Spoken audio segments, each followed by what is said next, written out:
വിൽപ്പനയ്ക്കായി ബാംഗ്ലൂരിൽ നിന്നും കാറിൽ കടത്തിക്കൊണ്ടുവന്ന 60 ഗ്രാം MDMA-യുമായി 3 പേരെ ഡാൻസ് ഓഫ് ടീം അറസ്റ്റ് ചെയ്തു.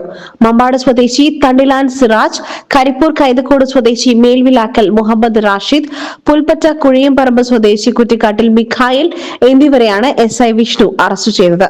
നിലമ്പൂർ ഡിവൈഎസ്പി VK വിശ്വംഭരൻ നായർക്ക് ലഭിച്ച രഹസ്യ വിവരത്തെ തുടർന്ന് അമരമ്പലം സൌത്തിൽ നടത്തിയ പരിശോധനയിലാണ് പ്രതികളെ കാർ സഹിതം പിടികൂടിയത്. ബാംഗ്ലൂരിൽ നിന്നും കേരളത്തിലേക്ക് രാസലഹരി എത്തിക്കുന്ന സംഘത്തിലെ പ്രധാനികളാണ് പിടിയിലായത്. പിടികൂടിയ MDMA-ക്ക് വിപണിയിൽ 2 ലക്ഷത്തോളം രൂപ വില വരും.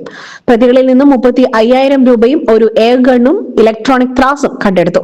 പ്രതികളെ നിലമ്പൂർ കോടതിയിൽ ഹാജരാക്കി. ഡാൻസ് എഫക്കുകളായ Sunil Mampad, Abhilash Kaippini, KT Ashif Ali, Nibin Das T, Jio Jacob, Sajeesh P എന്നിവരടങ്ങിയ സംഘമാണ് പ്രതിയെ പിടികൂടിയത്.